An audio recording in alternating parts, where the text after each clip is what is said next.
je pense que chaque match a son histoire. Il y a aussi un moment où on peut avoir l'impression que les joueurs ont failli, comme c'était le cas à Amiens, notamment par rapport à une certaine suffisance.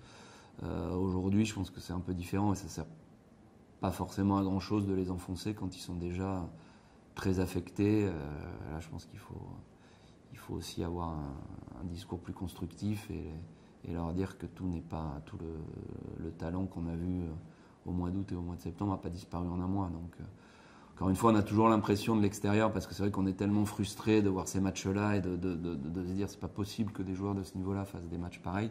On a toujours l'impression que s'ils jouent comme ça, c'est qu'ils sont pas assez motivés, pas assez sérieux, pas assez, et qu'il suffit de leur crier dessus pour repartir de l'avant. La réalité est quand même assez différente. Donc, je pense qu'on peut le voir même en faisant du sport, en étant un sportif du dimanche, qu'il y a des jours où rien ne va.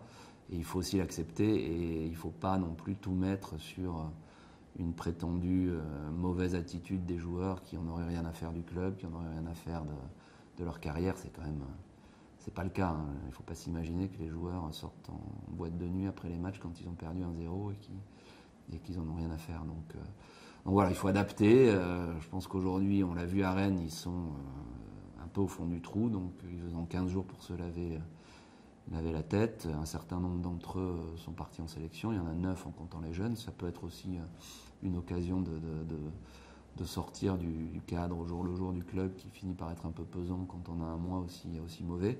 Donc il faut espérer que ceux qui sont partis reviendront la tête un peu plus fraîche qu'après Rennes. Et puis voilà, il faut aller de l'avant, ça ne sert à rien de se taper la tête contre les murs. Et ils ne sont pas devenus nuls, indifférents et démotivés parce qu'on est passé du mois de septembre au mois d'octobre. L'exemple ou le symbole peut-être de ce doute dont vous parliez vis-à-vis des joueurs, c'est peut-être Nicolas de Préville, qui est un bon joueur, mais là sur le match de Rennes, on voit clairement qu'il a un problème de confiance. C'est un peu le symbole de oui, bon, c'est. Oui, non, mais il symbolise peut-être une équipe qui doute, et lui, dans une équipe qui doute, c'est difficile pour lui. Oui, alors tout le monde, honnêtement, je pense que là, il y a un doute qui est généralisé. Maintenant, Nicolas de Préville, c'est une recrue, donc forcément, quand on est une recrue, on a plus de pression, surtout que c'était quand même une recrue significative pour le club, donc je pense qu'effectivement, il ressent peut-être la pression plus que les autres. Mais c'est un bon exemple qui illustre bien aussi ce qu'on disait. Typiquement, je pense que Nicolas de Préville est très motivé, très concerné. On le voit dans son activité sur le terrain. Hein. Et puis, on ne peut pas dire qu'ils ne vivent pas de manière difficile la situation actuelle. Il suffit de voir son comportement, son visage pendant les matchs. Donc, il donne tout ce qu'il a. Pour l'instant, ça rigole pas. C'est vrai qu'il n'a pas le rendement escompté. Mais bon, voilà, c'est typiquement aussi un exemple de quelqu'un qui ne lâche pas, qui continue à être très actif. Il y a eu du mieux, je trouve, sur certains matchs, notamment à Amiens, où lui, pour le coup, a fait un assez bon match. Donc voilà, c'est un bon exemple, effectivement, comme vous le dites, d'un côté du doute, mais de l'autre, du garçon qui est probablement un peu en dessous de son meilleur niveau, mais pour lequel c'est pas du tout imputable à un manque de motivation ou à un manque de sérieux, au contraire.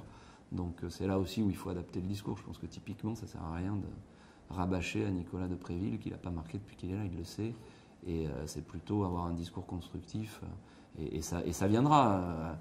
On a, dans tous les clubs et aux Girondins aussi, on a eu des recrues qui ont eu besoin de quelques mois pour s'adapter. Il y a un nouveau cadre de vie. Et puis il y a des cycles qui sont moins bons. Et effectivement, quand on vient d'arriver, on ne vit plus mal parce qu'on a cette pression du nouveau.